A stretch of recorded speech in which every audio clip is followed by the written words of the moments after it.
History remembers the Hydra as a monster with too many heads. But what if the real monster was a pattern, the kind that grows every time it is struck? The Hydra did not choose the marsh. The marsh was chosen for her. Now let that settle. Let your shoulders fall, just slightly, away from your ears. There is nowhere else you need to be if it feels right. Let your eyes close now, or leave them open. Either way, you are already where you need to be. Picture, if you like, a path. Through tall reeds, the ground gives slightly underfoot. There is water somewhere. You can smell it. Somewhere ahead, the air is thicker. The light falls differently through the mist. A story is waiting. It has been waiting a long time.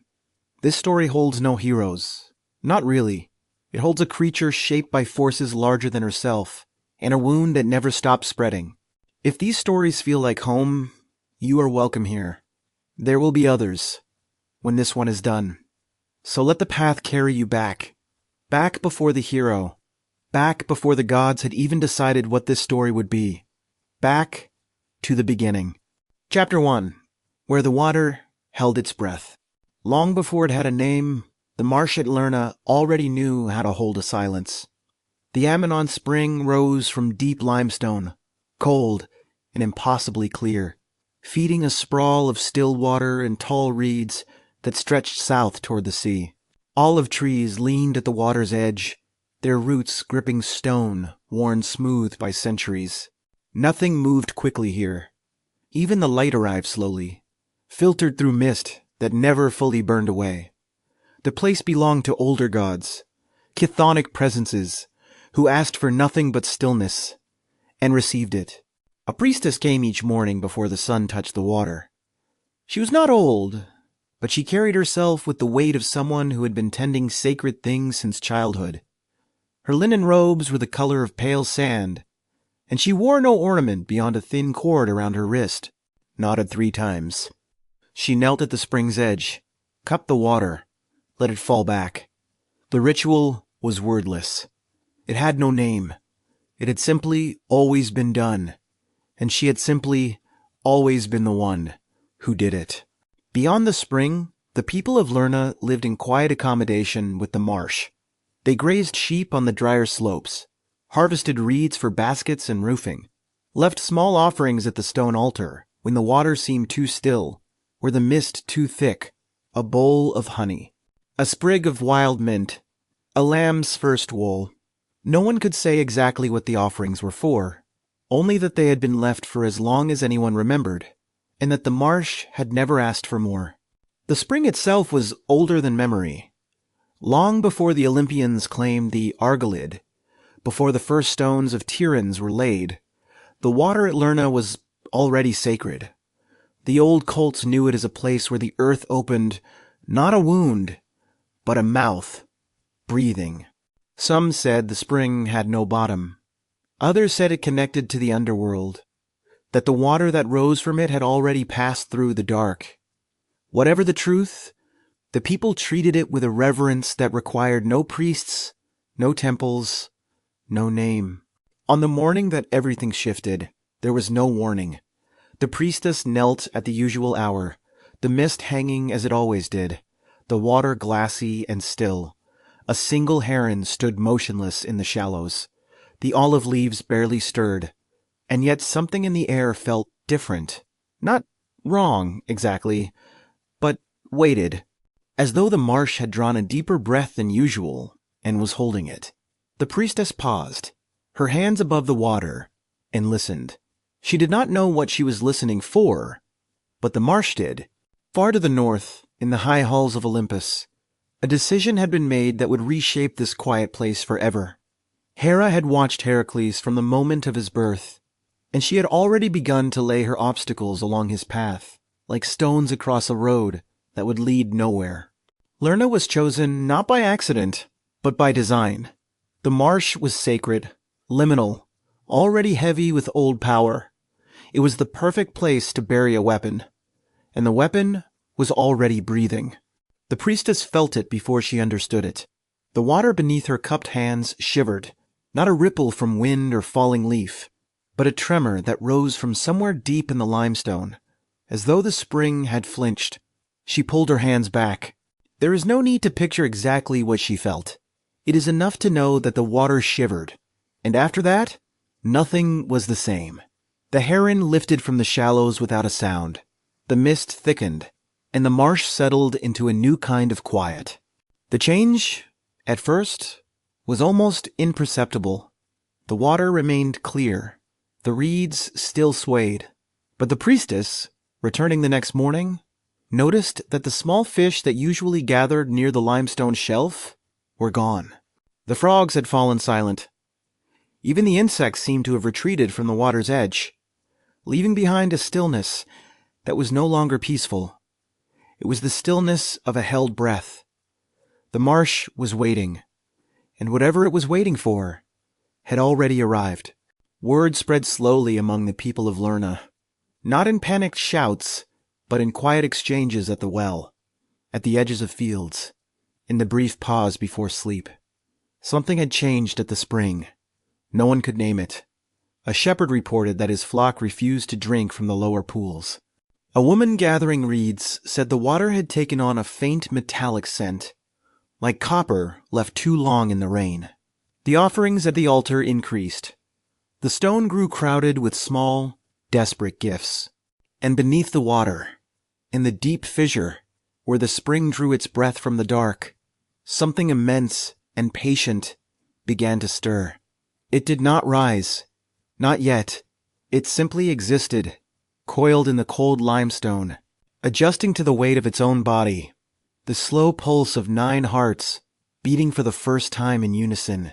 The marsh above had no word for what it now held, but it knew, in the way that old places always know, that it would never be empty again. The priestess returned each morning, though the ritual had changed. She no longer cupped the water.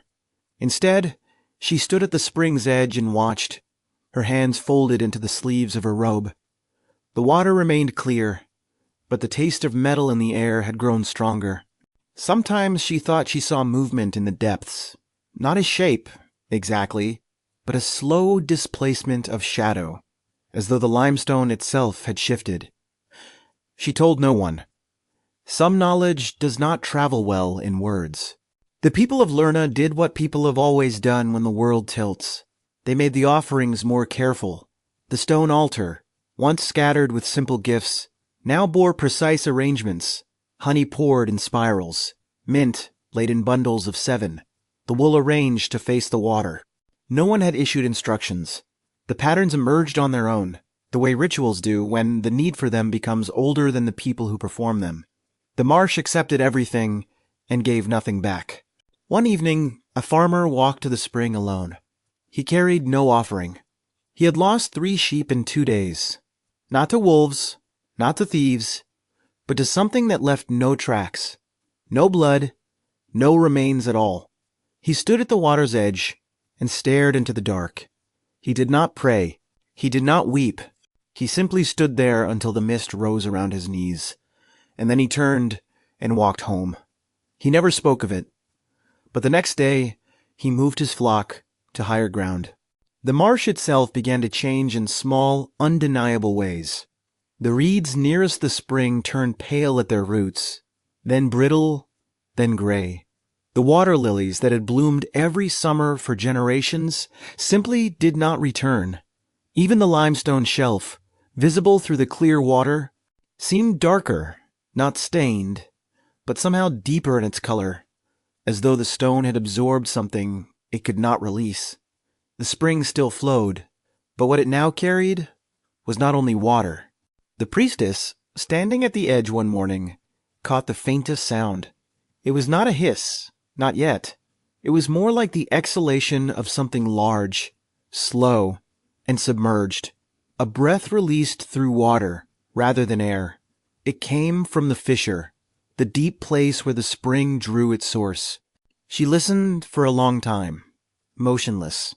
The sound did not repeat, but the air after it seemed thinner, as though the marsh had used up some essential quiet and was waiting to be refilled. She had served the old gods all her life.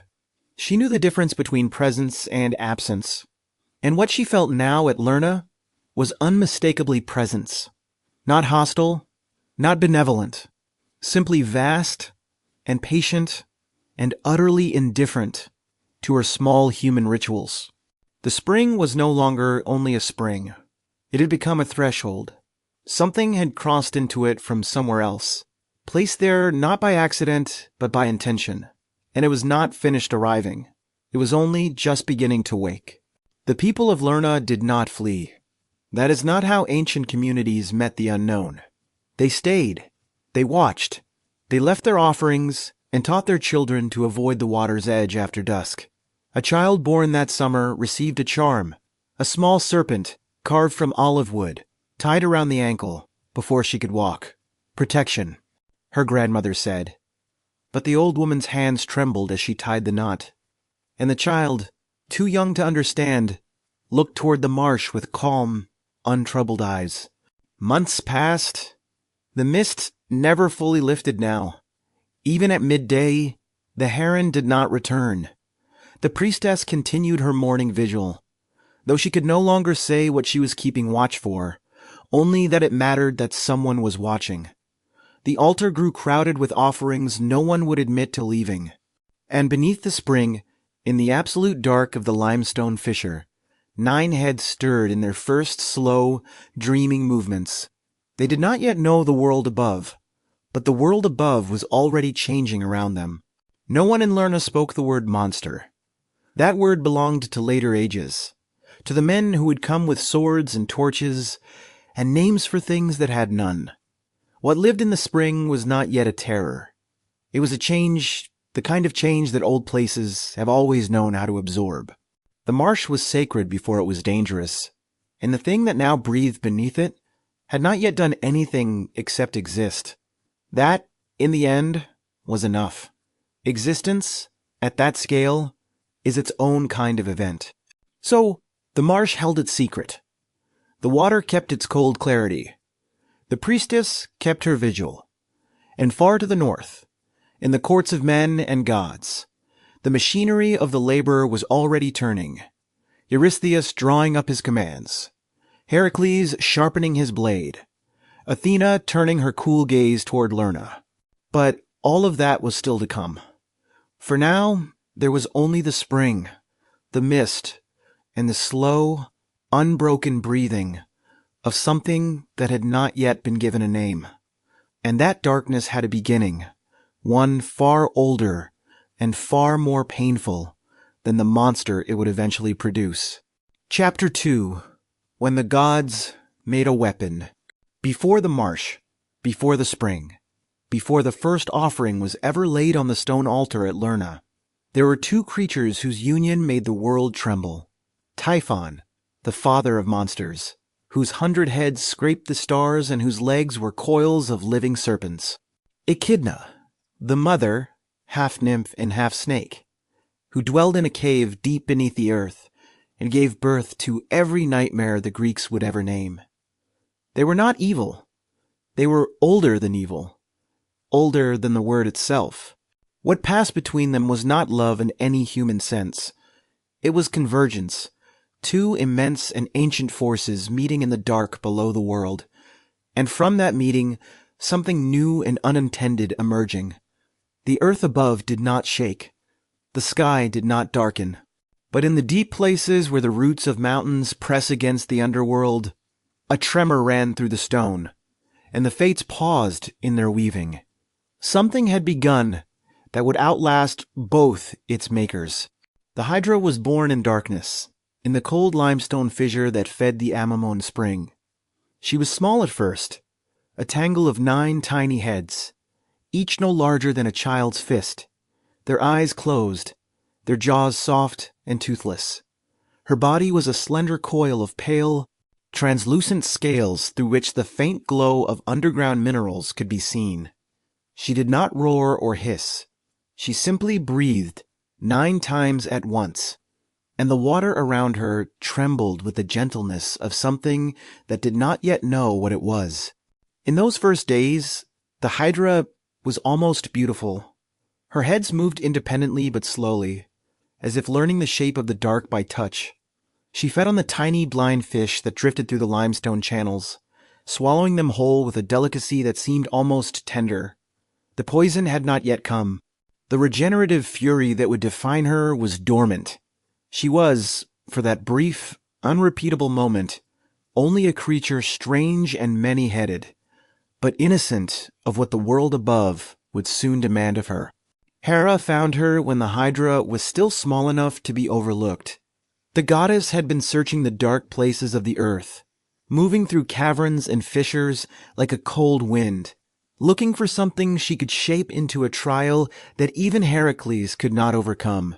When her divine sight pierced the limestone and found the 9-headed hatchling curled in her underwater nest, Hera did not feel pity. She felt recognition.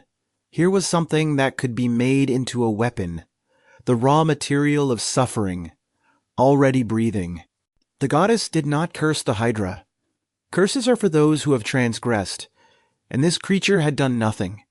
Instead, Hera poured something into the water, a divine ichor, golden and cold, that seeped through the limestone and wrapped itself around the Hydra's small body.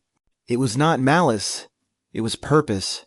The ichor hardened her scales to bronze, sharpened her teeth, and woke the venom glands that had been sleeping beneath her tongues. The Hydra did not cry out. She only knew that suddenly the dark felt colder, and she was hungry in a way she had never been before. The transformation was slow, measured, almost ceremonial. Her heads grew larger, their jaws stronger. The soft, translucent scales thickened and darkened to the color of old bronze and moss. Her eyes, once sealed shut, opened one by one, 18 amber irises blinking in the dark water, each seeing the world for the first time with a clarity that was almost unbearable. And with the sight came the venom, rising unbidden from glands she had not asked for, coating her tongues with a taste like rust and salt, and something far older than both. She learned what she had become by accident. A bird, a small marsh wren, landed on the surface of the spring to drink. The water, now laced with the faintest trace of her presence, was enough. The bird stiffened, its wings locking mid-flutter, and fell into the shallows without a sound. The Hydra, watching from below, saw it sink through the clear water, its tiny body already darkening. It is enough to know that she did not understand what she had done, only that something had stopped and would not start again. That was the moment the Hydra became what Hera intended. Not the venom, not the regenerating heads, not the bronze-hard scales, but the knowledge. She was no longer a creature that simply lived. She was a creature that ended other lives, whether she willed it or not. Her 9 heads drew back from the dead bird, and in the dim light of the fissure, something behind her amber eyes shifted. It was not malice. It was sorrow. The kind that comes when a living thing understands that its existence is of danger to everything around it. She grew quickly after that. Hera's ichor still worked in her blood, accelerating what nature might have taken years to accomplish. Her body thickened and lengthened until her coils filled the deepest chamber of the fissure. Her heads rose one by one toward the surface, tasting the water that filtered down from the world above. She did not yet emerge, but she was ready. The weapon was complete, and in the high halls of Olympus, Hera turned her gaze toward Mycenae, where Hera was already receiving his second command. The marsh would not be silent much longer. The first time the Hydra rose to the surface, it was night. The marsh was silver under a thin moon, and the reeds stood motionless, as if they had been waiting. 9 heads broke the water without a sound, each turning slowly to take in the world above the vastness of the sky, the distant glitter of the Argolic Gulf, the dark shapes of olive trees on the hills. She did not roar. She did not attack. She simply looked, and the looking itself felt like a kind of claiming. The water around her began to change the moment she surfaced. A faint shimmer spread outward from her coils, and the tiny creatures that lived in the shallows, water beetles, tadpoles, minnows, went still. Not dead at first, only still. The Hydra did not notice. She was watching the moon, her 18 amber eyes reflecting its light in 18 separate points. She had never seen the sky before, and the sky, had it been capable of noticing, would have seen something new and terrible and utterly alone. In the days that followed, the Hydra learned the boundaries of her domain. She explored the channels and pools of the marsh, her massive body carving new paths through the reeds. She discovered that her venom did not only kill it marked. The water she passed through retained a faint metallic taste. The mud she disturbed never settled quite the way it had before. She was not merely living in the marsh. She was becoming the marsh, her presence soaking into every reed and stone and current. The local people, who had left offerings at the spring for generations, began to notice the change in more urgent ways. A fisherman, pulling his nets from the lower pools, found them full of dead fish, their bodies blackened and soft. A woman washing clothes at the edge of the marsh developed a rash that blistered and would not heal. The priestess, keeping her morning vigil, saw the water darken one dawn not with mud or cloud, but with something organic, something that pulsed. She did not speak of it. She only added another knot to the cord around her wrist. The Hydra was not cruel. That is the hardest truth to hold. She did not hunt for pleasure. She did not torment her prey. When a sheep wandered too close to the water, one head would strike a single, precise motion, and the animal would collapse, its heart stopping before its body hit the ground. The Hydra would then feed, slowly and without haste, her other 8 heads watching the horizon. She killed because she was alive, and she had been made in such a way that being alive required the ending of other lives. There was no malice in it, only biology. Her immortal head was the one that watched while the others rested. It was not larger than the rest, not more fearsome in appearance, but its eyes held a different quality, a stillness that bordered on contemplation. When the other heads slept, curled against her coils like sleeping children, the immortal head remained raised, its gaze fixed on the road that ran from Lerna to Elaeus. It was as if it knew even then that something would come down that road one day, and it was waiting. The marsh adapted around her in the way that ecosystems always adapt to apex predators. The frogs learned to avoid the central pools. The insects moved to the far edges of the reeds. Even the mists seemed to thicken near the spring, as though the air itself had learned to hide whatever moved beneath it.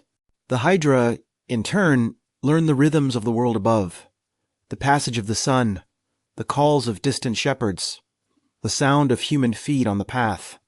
She did not understand these things, but she remembered them. There were moments, rare and strange, when the Hydra seemed almost at peace. On certain afternoons, when the sun warmed the shallows and no prey came near, she would rest with her 9 heads arranged in a loose circle on the surface, her eyes half-lidded, her breathing slow. A dragonfly might land on one of her snouts, and she would not shake it off. The priestess, watching from the shore, saw this once and did not know what to call the feeling that rose in her chest. It was not pity. It was not fear. It was the quiet, devastating recognition that even monsters have moments of stillness. But the stillness never lasted. The venom was always there, leaking from her glands, seeping into the water, spreading outward in invisible plumes. The marsh was dying slowly, and the Hydra could not stop it any more than a mountain can stop its own erosion. She was what Hera had made her, a weapon that could not be sheathed, a poison that could not be contained. The tragedy of the Hydra was not that she killed.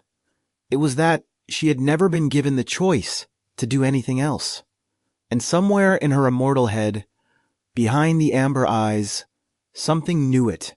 By the time the first rumors of Heracles reached the Argolid, the Hydra had been waiting in the marsh for years. She had grown immense, her coils spanning the width of the spring, her 9 heads moving with the slow, heavy grace of something that knows it owns every reed and stone and shadow in its domain. The people of Lerna had long since stopped leaving offerings. They simply avoided the water, and they taught their children to do the same.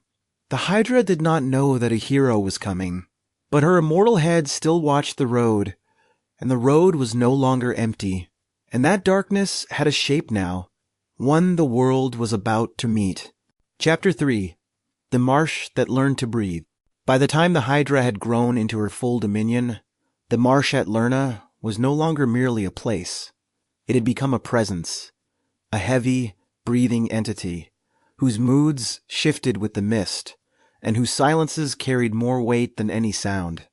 The spring still rose clear from its limestone throat, but the water that flowed from it now carried something else. A cold, metallic sharpness that clung to the tongue and made the throat tighten. The reeds still grew, but their roots were pale. The sun still rose, but its light seemed thinner here, as though even the day knew to tread carefully. She was immense. Her body, coiled through the deepest channels and pools, spanned the width of the spring basin, a tangle of bronze and olive scales that shifted slowly, even in stillness, as if her own weight could never fully settle. Each of her 9 heads rose on a neck as thick as an ancient olive trunk, the muscles beneath the scales moving with a slowness that spoke not of lethargy, but of absolute confidence. She did not need to move quickly. Nothing in the marsh could threaten her, and nothing ever tried. The heads moved independently, each one a separate intelligence bound to the same body. One might rest on the bank, its jaw slightly open, tasting the air for the scent of prey. Another might submerge to drink from the spring, its throat pulsing gently as it swallowed. 2 or 3 would often face outward in different directions, their amber eyes scanning the reeds, the hills, the distant road, while the others slept, and always at the center, the immortal head remained raised, watching, always watching, with a patience that felt less like vigilance and more like the slow turning of the earth. The venom was not merely a weapon. It was an atmosphere. It seeped from her glands in a constant, invisible exhalation, dispersing through the water in pale plumes that spread outward from the spring-like, slow, ghostly fingers. Where it touched, things changed. The small fish that ventured too close floated to the surface within heartbeats, their bodies darkening, as though bruised from the inside. Water beetles drifted on their backs. Even the algae near the spring had faded to a sickly gray, and the frogs that had once chorused at dusk now sang only from the farthest pools, their calls thin and cautious. The reeds closest to the water's edge were the most honest witnesses to her presence. Their stalks, once golden green and supple, had turned pale and brittle, snapping at the lightest touch. Their roots, submerged in the tainted water, had blackened and softened. In the quiet afternoons, when the mist hung low and the Hydra rested, a visitor might notice that the reed beds directly around the spring had simply died, not dramatically, not at any visible moment of violence, but slowly, over months, as though the life had been drained from them, one cell at a time. Yet the marsh was not a wasteland. Life, stubborn and adaptive, had found its margins. Dragonflies with wings of iridescent blue patrolled the outer reeds, never venturing near the central spring. Marsh frogs, smaller and quieter than their ancestors, bred in the distant shallows and avoided the open water. Even a species of silver minnow had learned to detect the faint metallic taste of the venom, and would scatter at its approach, their tiny bodies flashing like falling coins. The ecosystem had not collapsed. It had reorganized itself around a single, untouchable center. The people of Lerna had reorganized themselves as well. They no longer drew water from the Amiman spring. They dug wells on higher ground, lined with stone, and they walked the long path around the marsh, rather than crossing the narrow causeway that ran beside the reed beds. Their sheep grazed on the hills to the north, never the lower pastures. Their children wore charms of olive wood, carved into serpents, and they were taught, before they could speak in sentences, never to approach the water's edge alone. These were not rules handed down by priests or kings. They were accommodations, learned slowly, passed quietly, worn smooth by repetition. And still, the offerings continued. Every few weeks, when the mist was especially thick, or the water especially dark, a farmer would walk to the stone altar at dusk, carrying a lamb. He would set it down gently, its legs tied with a single cord, and he would arrange beside it a small bowl of honey and a sprig of wild mint. There is no need to imagine what he felt. It is enough to see him set the lamb down gently and walk away without looking back. The Hydra would come later, when the moon was high, and the offering would be accepted. The marsh would stay quiet for another few weeks, and the farmer would return to his family with the weary satisfaction of a debt paid to something that had never asked for anything, but would take everything if ignored. The priestess still kept her vigil. She was older now, her hair streaked with gray, the cord around her wrist frayed and replaced many times. She no longer knelt at the spring's edge that had become impossible long ago. Instead, she stood on a low rise beneath the leaning olive tree, her clay lamp burning beside her through the night, and she watched. She had seen the Hydra surface at moonrise, her 9 heads silhouetted against the silver water. She had seen the offerings taken. She had seen the mist thicken and thin, the seasons turn, the reeds die and new ones grow at the margins. She did not pray. She did not hope. She simply witnessed because someone had to. And at the heart of it all, the Hydra lived. She did not scheme. She did not dream of conquest. She simply existed, immense and venomous, and utterly alone, in the place that had been chosen for her. Her days followed a rhythm as old as the water itself. Rest in the deep fissure through the heat of noon. Rise at dusk to taste the air. Feed when the offerings came. Watch the road when the moon was full. It was not happiness. She had no word for that. But it was order. And in that order, for a time, there was something that almost resembled peace. The immortal head was the stillness at the center of the Hydra's being. While the mortal heads fed, or rested, or turned toward the small sounds of the marsh, the immortal head remained raised, its amber eye open and unblinking, fixed on the road that ran along the eastern ridge. It was not larger than the others, nor more terrible in aspect, but its gaze carried a quality that unsettled even the priestess who had watched it for years. It did not look at the road as a hunter looks at prey. It looked as though it was waiting for something it already knew would come. The other 8 heads lived in a looser rhythm. One might spend an hour submerged, drinking slowly from the cold upwelling of the spring. 2 would often engage in a silent, sinuous dance, weaving around each other like reeds in a current, their scales scraping with a sound like stones turning in a riverbed. The remaining heads rested on the bank or floated on the surface, their eyes half-lidded, their breathing shallow. They were not idle. They were conserving. A creature this vast required an economy of movement, and the Hydra had mastered it over the years into something that resembled meditation. Her feeding, when it came, was almost ceremonial. The lamb left at the altar would stand trembling through the dusk until one of the Hydra's heads descended, not striking, but lowering itself with a slow, deliberate grace. The venom did its work in seconds, quiet and internal, and the small body stilled. The Hydra would then draw the offering into the water and consume it beneath the surface. Her 8 mortal heads turned away, as if granting the moment a strange privacy. Only the immortal head remained above, watching the road, as though feeding was merely an interruption to a longer, deeper purpose. The people of Lerna did not hate the Hydra. That would have required a sense of injustice, and they had long ago accepted that the marsh was what it was. They spoke of her in low voices, using euphemisms, the Meninact one, the spring dweller, she who waits. They did not curse her name, because cursing implied a hope that things could be different. And hope, in the shadow of something so immovable, had become a luxury they no longer permitted themselves. They tended their wells, grazed their flocks on the high ground, and left their offerings. Life continued. The priestess, too, had stopped hoping for deliverance. Her vigil had become something else over the years. Not a prayer, but a record. She was the marsh's memory.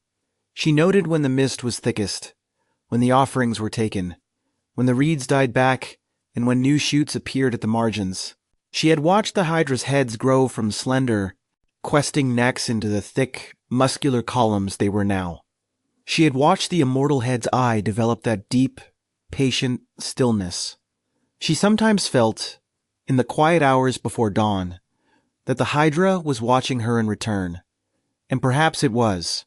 There was a kind of equilibrium in it all, a balance as fragile and as enduring as the limestone shelf beneath the spring. The Hydra took what she needed, which was little more than a lamb every few weeks, and the solitude of her domain. The marsh gave what it could, its reeds and fish and frogs retreating to the margins, but never vanishing entirely. The people gave what they must, and in return they were left to live. It was not peace. Peace implies an absence of fear, but it was order. And order, in a world shaped by gods and monsters, was not a small thing.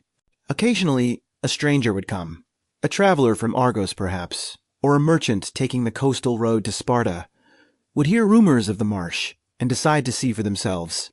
The priestess would watch them approach the water's edge, their curiosity outweighing their caution. She did not call out. She had learned long ago that warnings only deepened the pull. Most turned back when the metallic scent reached them, when the silence grew too heavy. A few did not, and the marsh received them as it received everything else, quietly, without ceremony, and without a trace. The Hydra did not distinguish between offerings and intruders.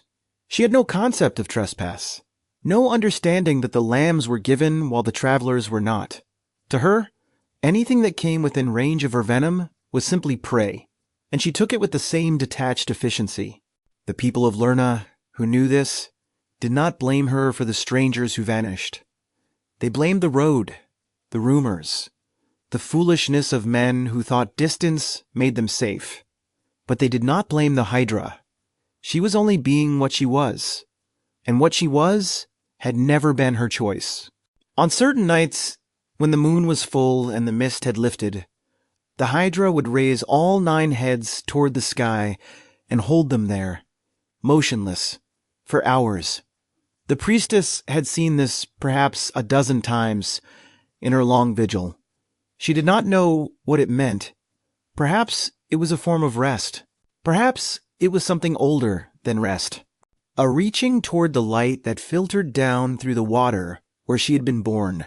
A memory of the stars she had glimpsed on her first night at the surface. Whatever it was the only thing the Hydra did that seemed to serve no purpose. And the priestess found it more sorrowful than anything else she had witnessed. So the years passed, and the marsh held its breath. The Hydra grew no larger.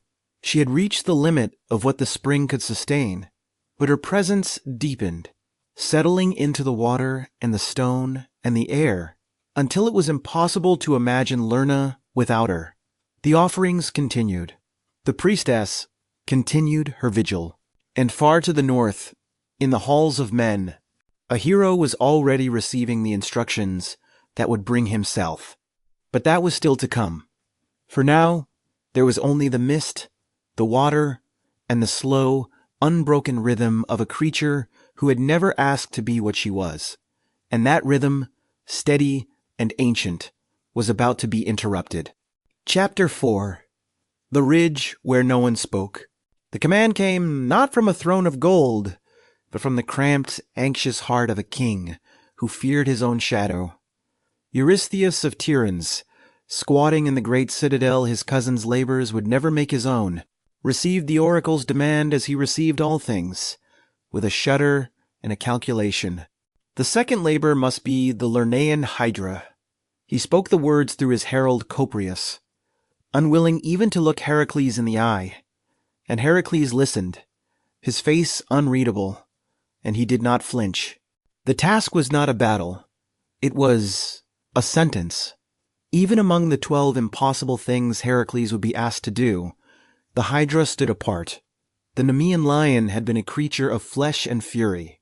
The Hydra was something else, a poison that could not be outrun, a wound that multiplied when struck. Heracles understood this, perhaps better than Eurystheus intended. He had heard the stories from the Argolid. He knew the marsh had been waiting for a hero. He just had not known, until now, that the hero would be him.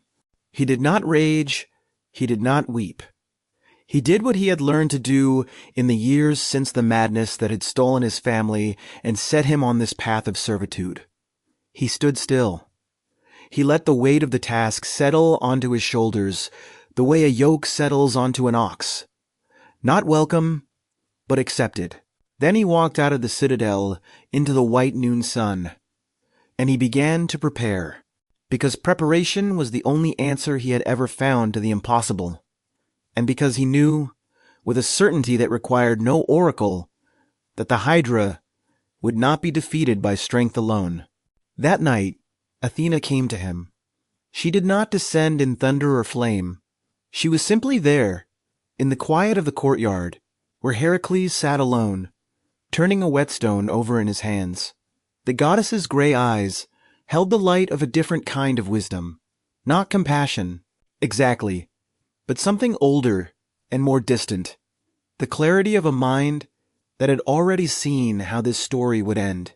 In her hands she carried a sword whose blade gleamed with a pale gold that was not gold, and she held it out to him without ceremony. "The mortal heads will fall to steel," she said. "The immortal head will not. You will know the difference."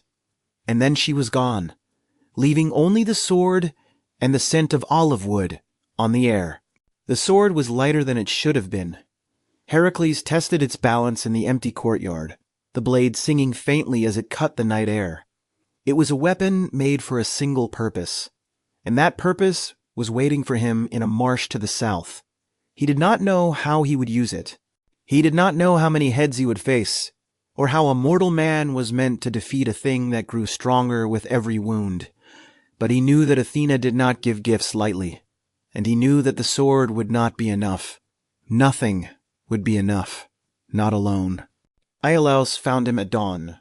The young man was the son of Heracles' half-brother Iphicles, a nephew, barely past boyhood, with the lean shoulders of a wrestler and eyes that still held more hope than the world had yet earned the right to take from him. He had heard about the labor. He had packed his own bag, a short sword, a coil of rope. He did not ask permission. He simply stood in the courtyard as the sun rose and said, "You will need someone to carry the torch." He did not yet know how true those words would become. The torch. It was a small thing, a practical thing, a bundle of pitch-soaked rags, wrapped around a length of olive wood. Iolaus had prepared a dozen of them, bound with leather straps. Heracles looked at the torches and then at the boy, and something shifted behind his eyes. It was not hope. He had learned to distrust hope. It was the quiet recognition that he would not be walking into the marsh alone. Whatever the Hydra was, whatever poison it bled, and whatever regeneration it possessed, he would have a second pair of hands, a second pair of eyes, a second mind to see what he might miss. It was not enough, but it was more than he had had the night before. They left Tiryns on a morning the color of pale linen, the sky washed clean by the wind that came off the Argolic Gulf. The road south wound through olive groves and wheat fields, past the whitewashed villages of farmers who stopped their work to watch the hero pass. Heracles carried the golden sword across his back, the lion skin from his first labor draped over his shoulders. Iolaus walked beside him, the bundle of torches bouncing against his hip. They did not speak much. The road was long, and the words that mattered had already been said. The rest was just distance. The landscape changed slowly, almost imperceptibly. The olive trees grew thinner. their silver-green leaves giving way to darker, wilder growth. Tamarisk and oleander, reeds that crept closer to the path. The air grew heavier, carrying a dampness that had not been present further north.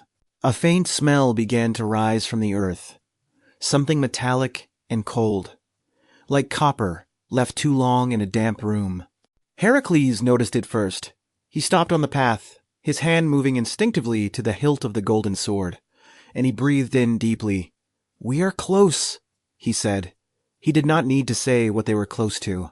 The road climbed a low ridge, and suddenly the marsh was below them. Lerna. The Ammonite spring was a pale, still eye at the center of a sprawl of dark water and paler reeds, and the mist that hung over it was thicker than any mist they had seen before. Nothing moved on the surface. No birds crossed the sky. The silence was not peaceful. It was the silence of a held breath, of a world that had learned to be quiet around something immense. There was no need to imagine what passed between them. It is enough to see them standing there, side by side, and know that neither spoke. From the ridge, the marsh looked almost peaceful. The water was a sheet of gray silk stretched between the reeds, and the mist softened every edge until the world below seemed painted rather than real. But Iolaus, standing beside his uncle, felt the skin on his arms tighten. It was not the cold. It was the smell, that faint metallic tang rising from the water like a warning.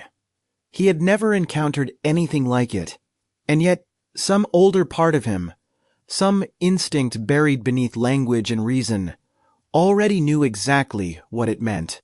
Heracles did not move for a long time. He stood on the ridge with the golden sword loose in his grip, his lion skin heavy on his shoulders, and he studied the marsh the way a man studies an opponent before the first blow is thrown.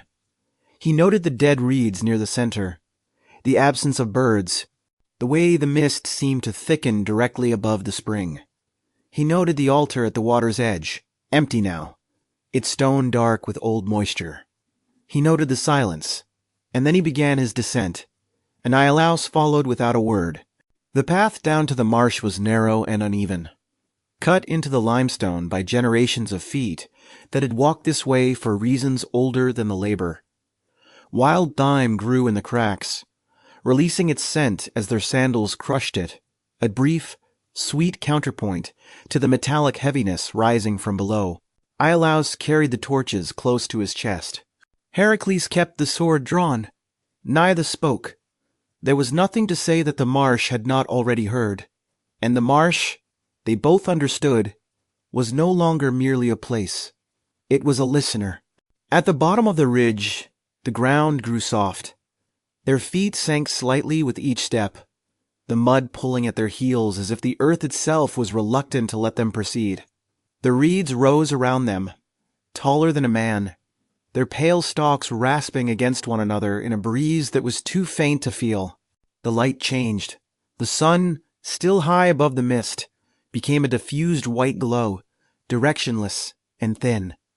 They were inside the marsh now, and the marsh knew they were inside it. They reached the altar first. It was a simple thing, a flat limestone slab placed at the water's edge, its surface worn smooth by years of offerings. A few dried olive branches lay scattered across it, and a small clay bowl, cracked down the center, held the crystallized remnants of honey. Iolaus touched the bowl with his fingertips, and a flake of the honey broke away and dissolved on his skin. It was still faintly sweet, buried beneath the copper taste of the air. He wiped his hand on his tunic and looked at Heracles. The hero's eyes were fixed on the water. The spring was clearer than it should have been. Through the dark water, Heracles could see the limestone shelf dropping away into a fissure that had no visible bottom. And in that fissure, something moved. Not a shape, not yet, but a displacement. A slow shifting of shadow against shadow that suggested a mass far larger than anything that should have been able to fit inside the earth. The water trembled, once, as though something enormous had exhaled. Heracles tightened his grip on the golden sword. The blade, for the briefest moment, seemed to glow in answer. Iolaus prepared the torches. He knelt on the damp ground and laid out the pitch-soaked bundles, checking each one with the care of someone who knew that carelessness now would mean death later. He struck flint against steel until the first torch caught, the flame burning a bright, resinous orange in the gray air. The firelight pushed back against the mist, and for a moment the world seemed warmer, smaller, more human. But the moment did not last. The mist closed in again, and the flame was only a flame, and the darkness beyond it was still waiting. "We strike together," Heracles said. His voice was low, not a whisper, but close to it. The voice of a man who had learned that loud words in quiet places were a form of carelessness he could no longer afford. He explained the plan with the economy of a soldier. He would cut, Iolaus would cauterize, and they would work their way through the mortal heads until only the immortal one remained. He did not say what they would do about the immortal head. He did not know. And Iolaus, wise beyond his years, did not ask. They stood at the water's edge, the spring before them, the marsh behind, and the world seemed to contract to the space of a single breath. Heracles raised the golden sword. Iolaus lifted the torch, its flame reflecting in his dark eyes. The mist swirled, the water stilled, and beneath them, in the deep fissure that had held the Hydra since before she had a name, 9 heads began to rise. They rose slowly, without haste, as if they had been waiting for exactly this moment, and saw no reason to hurry. The surface of the spring broke, and the first head emerged into the gray light. And then there was no more time for preparation, no more time for fear.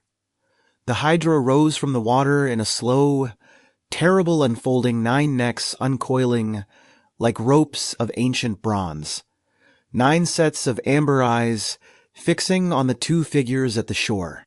Heracles stepped forward, the golden sword catching the pale light, and Iolaus moved with him. The torch held high. The marsh held its breath. The world held its breath. And the battle, the one the Hydra had been made for, and the hero had been sent to fight, began. But how it ended, that was not yet written.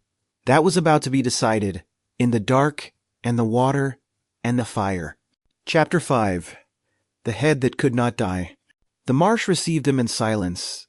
Not the silence of emptiness, but the silence of a place that had forgotten how to make sound. Heracles waited first, the golden sword held low, the water rising to his thighs. Iolaus followed, the torch raised high, its flame the only moving thing in a world of still reeds and dark glass. The metallic scent was overwhelming now, copper and decay and something older than both. Every step stirred pale plumes of disturbed mud, and the mud was cold, and the cold felt like a warning neither of them needed anymore. They passed the first remains without stopping. A skeleton, half sunk in the shallows, its bones darkened the color of old iron. The ribs were intact. The skull turned toward the sky as though its owner had died looking for a rescue that never came. Heracles glanced at it once, then moved on. Iolaus, younger and less practiced in the economy of horror, allowed himself a longer look. The bones were small, a traveler perhaps, or a shepherd who had wandered too close. The marsh had taken everything else. It had left only the shape. The reeds thinned as they approached the spring, and the water deepened, and the world opened into a wide, circular pool beneath a dome of gray mist. At its center, the Hydra waited. She was not coiled in ambush. She was not hidden. She was simply there, her 9 heads raised and watching, her immense body a dark continent beneath the water. She had known they were coming. She had known for hours, perhaps days, and she had done nothing. She had waited because waiting was what she had been made to do, and because she understood, in whatever way a creature like her could understand, that the hero would come to her. Heracles stopped at the pool's edge. The water lapped at his waist. He looked at the Hydra, and the Hydra looked back, and for a long, suspended moment, nothing moved. The 9 heads swayed gently, their amber eyes reflecting the torchlight in 18 separate flames. The immortal head was at the center, raised higher than the rest, its gaze fixed not on the sword, but on the hero's face. It was not a look of hatred. It was not even a look of fear.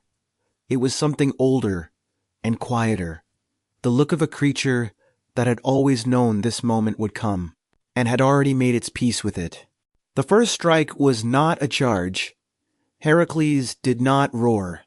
He moved forward through the water with a deliberate, heavy stride, the golden sword cutting a slow arc through the mist, and the Hydra's nearest head drew back not in fear, but in a kind of ritual acknowledgement. The blade fell. It was not a butcher's blow. It was a single, clean stroke, and the head separated from the neck with a sound that was less a cut than a release, a deep, wet sigh. The head dropped into the water and sank, its eyes still open, its jaws still moving, as if it had not yet understood that it was dead. And then the wound began to boil. Not blood, something darker, thicker, a black ichor that steamed where it touched the air. From the severed neck, 2 new shapes began to push upward through the torn flesh, pale at first, then darkening, their eyes sealed shut, their jaws soft and toothless, like the Hydra she had been at the beginning. They grew with terrible speed, uncoiling toward the sky, and within heartbeats there were 10 heads where 9 had been.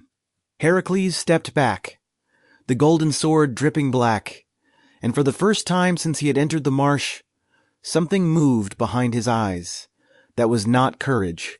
"Now," he said, and Iolaus was already moving.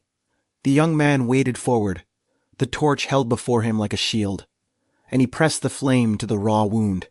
The flesh hissed and blackened.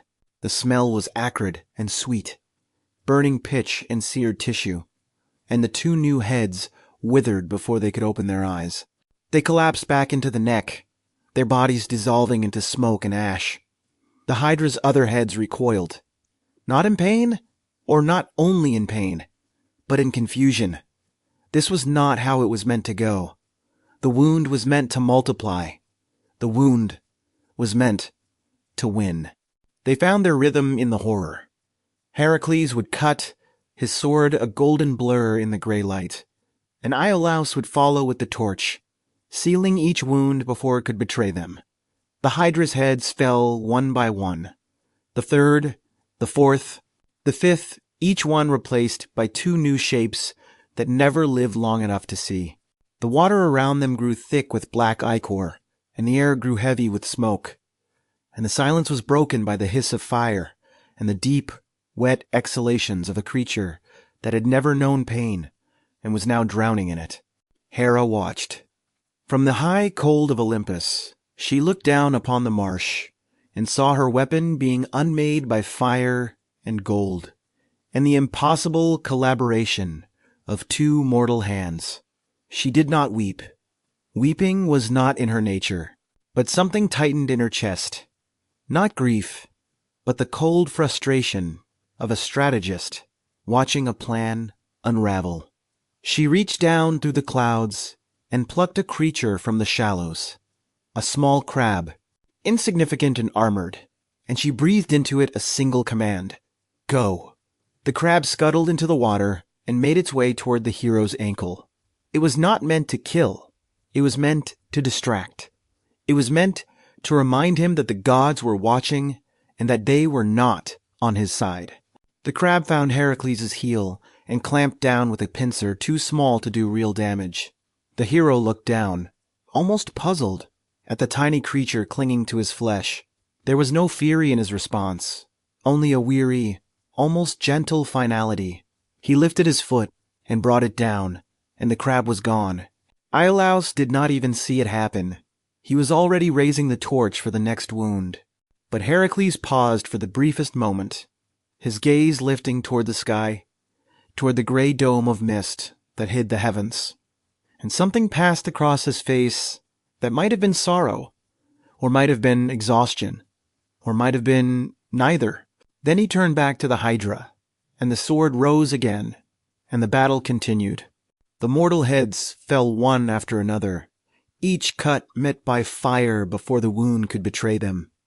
The water around Heracles and Elaeus had become a dark mirror, streaked with black, and the smoke from the torches had woven itself into the mist until the world was nothing but gray and orange, and the slow, heavy breathing of the Hydra. She was tiring. Her movements, once precise and deliberate, had grown sluggish. The remaining heads swayed lower, their amber eyes dimming, their jaws slack. She was not fighting to win anymore. She was fighting because that was all she had ever known how to do. And then there was one.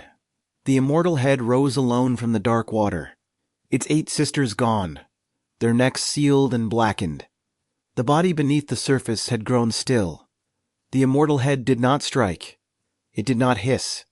It simply looked at Heracles, its amber eye clear and unwavering. And in that gaze was something the hero had not expected. Not rage, not defiance, something closer to recognition. The Hydra had been made for this moment, and she knew it, and the knowing was a kind of release. Heracles raised the golden sword. The blade, gifted by Athena for this single purpose, seemed to gather the pale light of the marsh into itself.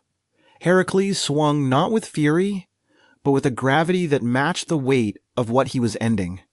The sword passed through scale and bone and sinew, and the immortal head separated from its neck with a sound that was not a death cry, but a deep, resonant exhale, the sound of something ancient finally allowed to stop.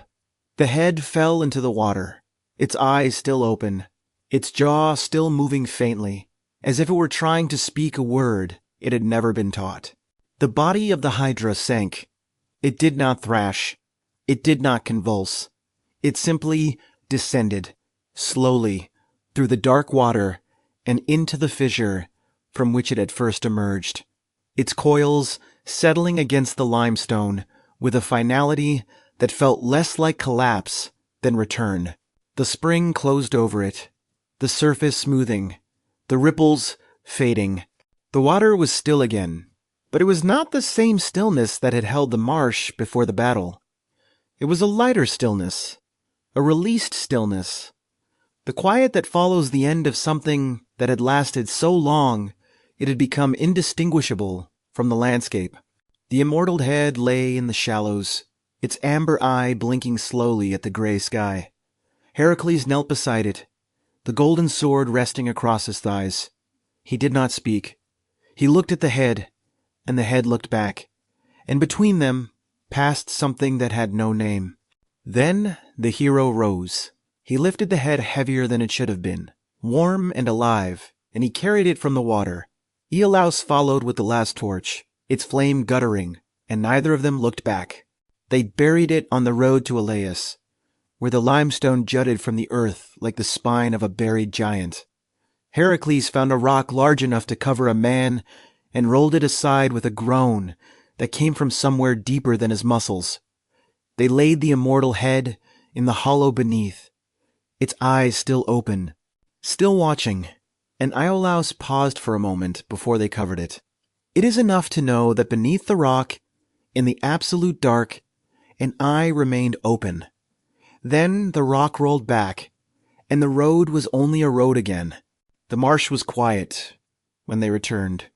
The mist had begun to lift, and the first pale light of late afternoon broke through the gray in long, slanting beams. The water of the spring was still dark with ichor, but the reeds at its edge, so long pale and brittle, seemed already to breathe differently, as if a pressure had been removed, as if the air itself had exhaled. Heracles stood at the water's edge and looked down at his reflection, blackened and streaked, and he did not see a victor. He saw a man who had done what was required, and nothing more. Iolaus knelt by the spring and washed the soot from his hands. The water was cold and stung where the ichor touched his skin, But he did not hurry. He moved with the slow, deliberate care of someone who had been running for hours and had only now remembered that stillness was possible. The bundle of torches lay beside him, spent and blackened, their purpose fulfilled. He looked up at Heracles, and the hero met his gaze, and something unspoken passed between them. Not triumph, not relief, the quiet understanding that they had done something that would never be undone, and that the world had shifted slightly beneath their feet. The crab Hera had sent lay crushed in the mud at the water's edge, its shell already dissolving into the dark silt. Later, the goddess would lift its memory into the sky and set it among the stars as the constellation Cancer, a small, faint cluster that would outlast every hero and every monster and every story told about either. But here, in the marsh, it was only a broken shell, a failed distraction, a footnote in a battle that had already been decided. And Hera, watching from Olympus, said nothing. There was nothing left to say. The Hydra was dead. The marsh was silent in a way it had not been silent for years. Heracles stood with the golden sword still in his hand, the ichor drying on the blade, and Iolaus beside him, with the last torch extinguished. And the world around them seemed to be holding its breath, not in fear, but in the long, slow exhalation of an ending. The battle was over. The legend would begin soon enough. But for now, there was only the gray water, the fading smoke, and the quiet grief of a place that had lost the thing that had defined it. And what came next? The venom, the arrows, the long unspooling of consequences was already waiting. Chapter 6. The Poison That Outlived the Hero. Heracles knelt at the spring's edge while the ichor still swirled in the water. From his quiver he drew the arrows one by one, bronze-tipped, fletched with gray goose feathers, and dipped each point into the dark slick that floated on the surface. The venom clung to the metal like oil, and where it touched, the bronze dulled to a deeper, angrier color. Iolaus watched in silence. It was a practical act, a soldier's reflex. Neither of them knew what they were really harvesting. The venom was alive in a way that venom should not be. It did not dry. It did not fade. The arrows Heracles returned to his quiver were no longer merely weapons. They were promises, each one carrying a fragment of the Hydra's final gift to the world. He would use them in battles to come, against beasts and men and the occasional god, and every wound they made would be mortal, even if it took years to understand why. The Hydra, dead, was only beginning her work. Beneath the spring, the Hydra's body settled into the limestone fissure that had been her cradle and her prison. Over days and weeks, the flesh began to dissolve, returning to the water the minerals it had borrowed. The poison leached slowly outward, threading through the underground channels that fed the marsh. For years afterward, the water would carry a faint bitterness, and the fish that returned would taste of copper. The spring was no longer a gateway to the underworld, but it remembered what it had held. The marsh healed slowly, as wild places do. The reeds that had turned pale and brittle put up new shoots in the spring, green and tender. Frogs returned to the outer pools, their chorus tentative at first, then bolder. Dragonflies patrolled the margins as they always had, but the central pool remained darker than the rest, and the stone altar at its edge stayed empty.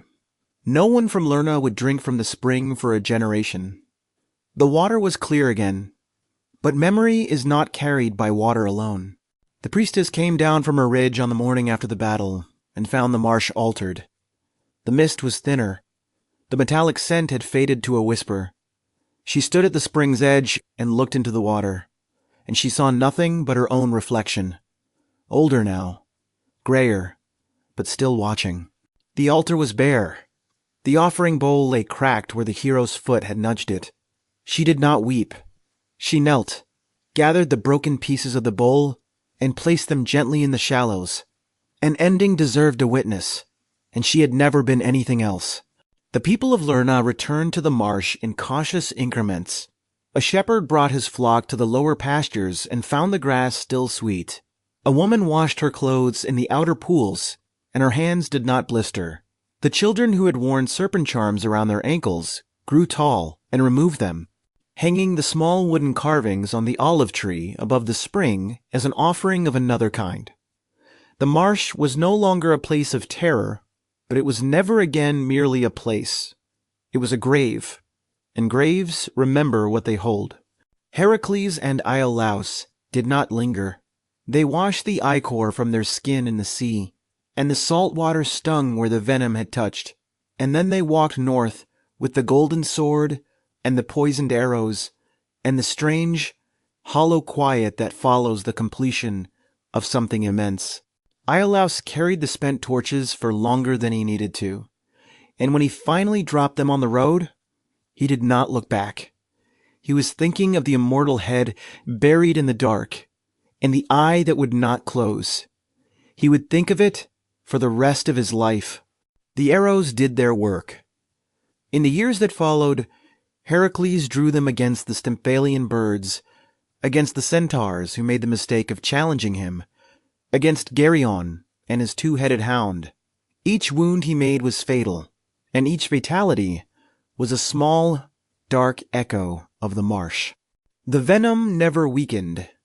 It was as patient as the Hydra had been, waiting in the bronze for the moment it would be called upon, and it never forgot where it had come from. Nessus the centaur felt the venom on a summer afternoon, years after Lerna, when Heracles' arrow caught him at the river crossing. The wound was small, but the fire that spread from it was not. As Nessus lay dying, he whispered to Deianira, Heracles' wife, that his blood, now poisoned, would act as a love charm. It was a lie wrapped in a dying breath, and she believed it. The Hydra's venom had found a new vessel, and it was already turning toward the hero who had thought he had escaped it. The shirt Deianira sent to Heracles was a gift wrapped in death. The centaur's blood, mixed with the venom of the Hydra, soaked into the fabric, and when Heracles put it on, it clung to his skin like fire. No water could wash it away. No strength could tear it free. The hero who had slain the unbeatable creature died screaming on a pyre on Mount Oeta. The venom that had begun in a cold marsh, reaching across years and miles to claim him. The Hydra's final revenge was not malice. It was simply chemistry, and it was absolute. The pyre on Mount Oeta burned for a day and a night, and when it was done, the hero was gone. But the story of his death would be told for centuries, and those who told it would always trace the thread backward, from the pyre to the shirt, from the shirt to the centaur, from the centaur to the arrow, from the arrow to the venom, from the venom to the marsh, from the marsh to the creature who had never asked to be what she was. The Hydra's bloodline was not a lineage of children. It was a lineage of endings. Iolaus grew old. He had been young when he stood beside his uncle in the marsh, a boy with a torch and a courage he had not yet learned to question. The years dulled the sharpness of the memory, but not its weight. Sometimes, in the quiet of an evening, he would take a single arrow from the quiver he kept in a chest of olive wood, one of the last that had been dipped in the Hydra's venom, and he would turn it over in his hands.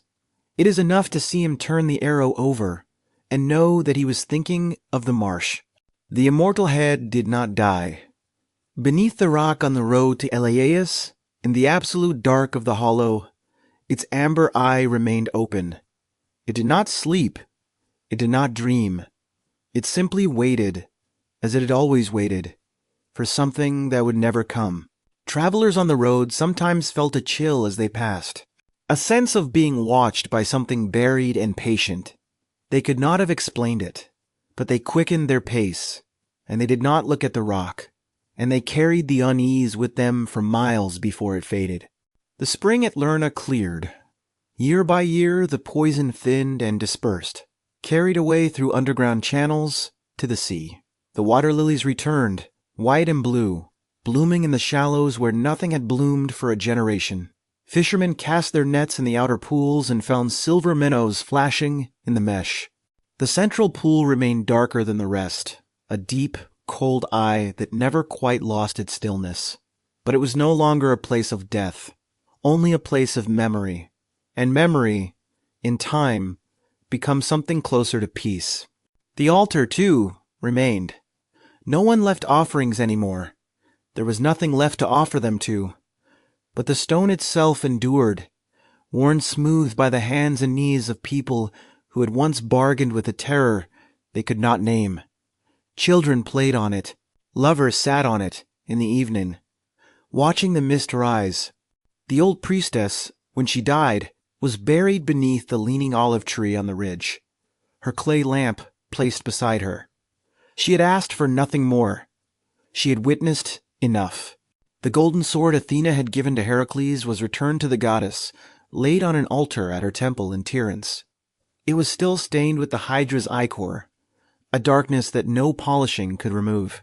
The priests who tended the temple said that on certain nights, when the moon was full and the air was still, the blade would hum faintly, as if remembering the stroke that had severed the immortal head. Whether this was true or only a story, no one could say. But the priests polished the sword less often as the years passed, and they spoke of it in lower tones. Hera did not forget. The crab she had sent to distract the Hera, the tiny, armored creature crushed underfoot, was lifted into the sky and set among the stars as the constellation Cancer. It was a small constellation, faint and easily overlooked, but it was there, and it would be there long after every other trace of the labor had vanished. The goddess did not do this out of love. She did it out of the cold, precise logic of the divine. Every piece of the story must be preserved, even the failures, even a crab, even a crushed thing. The marsh itself became a story. Travelers who passed through the Argolid asked to see the spring where the Hydra had lived, and the people of Lerna, who had once avoided the place in silence, now guided visitors to the water's edge. They pointed out the dark center of the pool, the pale reeds, the stone altar. They told the tale of the hero and the fire and the immortal head. But they did not tell it as a triumph.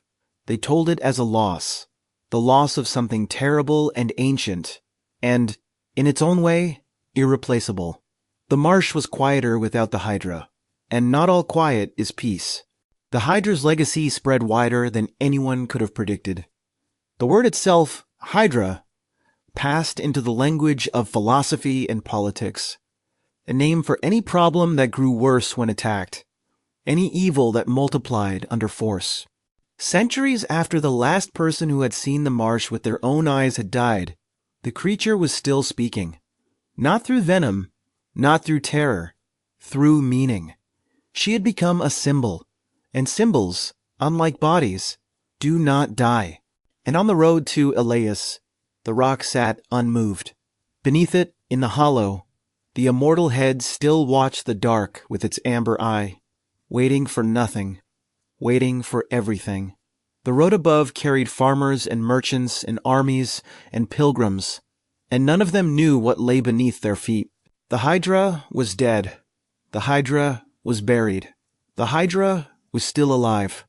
And somewhere in the quiet of the marsh, where the water lilies bloomed, and the frogs sang, and the altar stood empty beneath the sky, the world had already begun to forget. But the rock remembered. The rock would always remember. And what came next? The histories, the meanings, the long unspooling of symbol and story was only just beginning. Chapter 7. The Serpent that became a word. What did the Hydra mean to the people who first told her story? She was not merely a monster to be slain. She was a shape given to a specific human dread, the fear of a problem that grows worse the harder you strike it. Every cut produced two new heads. Every solution deepened the crisis. The Greeks, who understood the cruelty of logic, recognized something true in that arithmetic. The Hydra was chaos wearing a serpent's skin, and chaos, by its nature, cannot be defeated with a sword. In the symbolic grammar of Greek myth, the Hydra occupied a precise position. She was the child of monsters, placed in a sacred marsh by a goddess, slain by a hero armed with divine gifts. That structure was not accidental.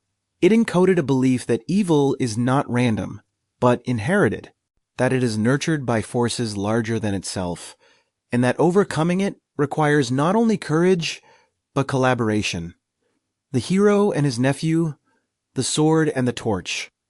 The story was a manual for survival, disguised as a battle. The labor of the Hydra was also an allegory for intelligence. Heracles, for all his strength, could not win by force alone. It was Elaeus, with his fire, who made victory possible, and it was Athena, the goddess of wisdom, who provided the golden sword. The Greeks were telling themselves something vital, that the monsters of this world, the multiplying crises, the spreading poisons, cannot be overcome by repeating what created them. Fire must follow the blade. Thought must temper strength.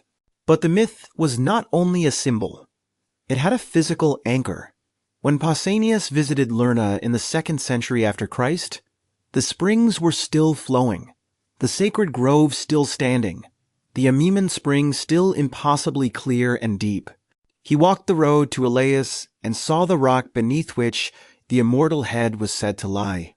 The locals pointed to it. They had been pointing to it for centuries. The story was not a story to them. It was a geography. The archaeology of Lerna is real, and it is ancient. Excavations in the 20th century uncovered the House of the Tiles, a large early Helladic building with a roof of terracotta tiles, destroyed by fire around 2200 BCE. Beneath it lay older strata, Neolithic settlements, pre-Olympian cult sites, evidence of continuous habitation stretching back to the 3rd millennium before Christ. Long before the Greeks told stories about the Hydra, people had been living beside the spring, worshipping something in its depths. The spring itself was older than any temple. Its waters rose from a limestone aquifer so deep that the ancients believed it had no bottom. Some said it connected to the underworld, that the water was a breath from the realm of Hades. The sacred grove that surrounded it was a place of chthonic worship, dedicated to deities who had no statues and no names, but who demanded silence and offerings. By the time the Hydra entered the story, the spring had already been holy for 1,000 years. Not everyone believed in monsters. Diodorus Siculus, writing in the 1st century before Christ, offered a rationalized version of the myth. The Hydra, he suggested, was never a serpent at all. It was a fortress built by bandits in the marshes of Lerna, a stronghold that could not be taken by force. Each time Heracles destroyed one of its towers, the defenders rebuilt 2 more. The creature was a metaphor made literal by generations of storytellers. Even the ancient Greeks understood that their myths could be unmasked. The euhemeristic impulse, the desire to find historical events behind fantastic tales, is itself a form of truth-seeking. But it does not diminish the myth. It enriches it. The Hydra as a bandit fortress is no less terrifying than the Hydra as a serpent. Both represent a threat that multiplies when confronted. The brilliance of the Greek imagination was that it held both versions without contradiction. The monster and the metaphor were never fully separate. Each gave the other depth. Some scholars go further. Beneath the hero myth, they suggest, lies a memory of religious displacement. The marsh at Lerna was home to pre-Olympian serpent cults, chthonic traditions that worshipped a sacred water snake as a guardian of the spring. When the Olympian order arrived, the old god was slain symbolically, the serpent demonized, the hero enshrined. The Hydra, in this reading, is not a monster. She is a displaced deity. Her many heads, a memory of her former power. Her death, a ritual of conquest. There is evidence for this reading. Serpent cults were widespread in the Bronze Age Aegean. The Minoans painted snakes on their walls and carried them in their hands. The Mycenaeans buried serpent figurines beneath their shrines. The connection between water, serpents, and the underworld was ancient and enduring. At Lerna, where the spring had no bottom and the water tasted of minerals, it is not difficult to imagine a sacred snake gliding through the reeds, tended by priestesses, long before anyone spoke the name Hydra. If the Hydra was once a guardian, her demonization was complete. The many heads that had signified divine power became a deformity. The venom that had been a sacred mystery, perhaps a ritual poison known only to initiates, became a weapon of indiscriminate death.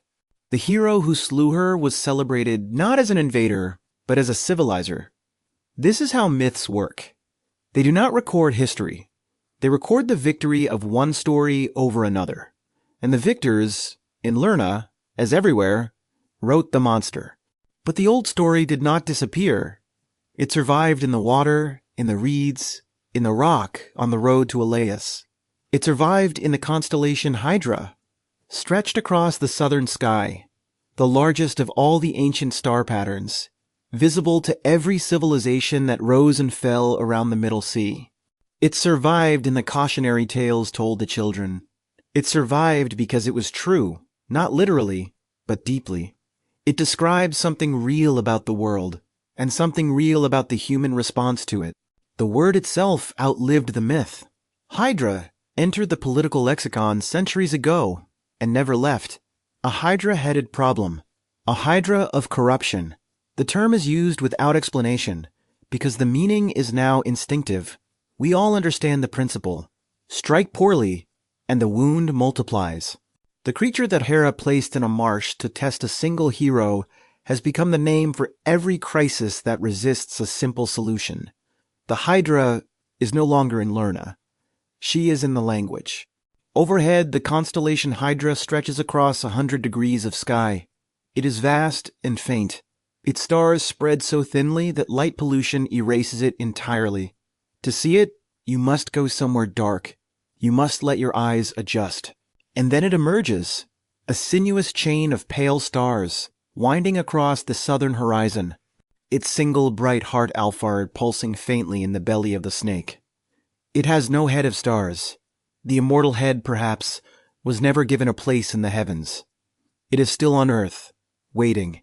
The road to Elaeus still exists. It is a quiet track now, unpaved, winding through olive groves and wild thyme. A large rock sits beside it, half buried in the red earth. No inscription marks it, no sign points to it, but the locals know which rock it is, and they will tell you if you ask. They will not swear that something ancient lies beneath it, but they will not swear that it does not, either. And if you stand there long enough, in the stillness of an afternoon, you might feel it a faint, cold attention, patient and undemanding. It is enough to know that it is still there, beneath the rock, and that some things are not meant to be killed, only understood. The immortal head was never a trophy. It was a remainder, a piece of the story that refused to end. Heracles buried it, but he could not destroy it. And perhaps that was the final gift of the Hydra, the knowledge that some truths cannot be severed. They can only be buried, and buried things have a way of waiting. They wait for the world to grow quiet enough to hear them. What does the Hydra mean now in a world that no longer believes in monsters? She means that violence, applied without understanding, is not a solution but a multiplication. She means that the problems we inherit, the poisons in our water, the cycles of retaliation, the wounds that pass from parent to child, do not die when we strike them. They grow new heads. The Hydra was never defeated. She was only ever managed. And that management required collaboration, fire, and a wisdom that came not from strength, but from the willingness to try something else. Every generation has its Hydra. Sometimes it is a war that expands every time it is fought. Sometimes it is a hatred that replicates across centuries. Sometimes it is a silence, a buried truth that grows in the dark and poisons the groundwater. The Greeks gave that pattern a body. They gave it 9 heads and amber eyes and a home in a sacred spring. They did this so that we might recognize it when we saw it. And we do see it. We have always seen it. We just do not always know what we are looking at. The marsh at Lerna is quiet now. The spring still flows, clear and cold, and water lilies bloom on its surface. The altar is a weathered stone, half hidden in the grass. The olive tree still leans above the ridge, though the priestess is long gone. If you go there at dawn, when the mist rises and the light is soft and gray, you might understand why this place was sacred before it was terrible. And you might understand that the sacred and the terrible are not always different things. Sometimes they are the same thing, seen from different angles. The Hydra did not ask to be born. She did not ask to be a weapon. She lived as she was made, and she died as she was made. And something of her beneath a rock on a quiet road, in a constellation too faint for cities, in a word we use without thinking, remains. This was never a monster story. It was a story about what happens when the world creates a problem and then attacks it with the same thinking that created it. The Hydra is still there. She is still waiting. And if you listen, in the quiet of your own life, you might hear her breathing.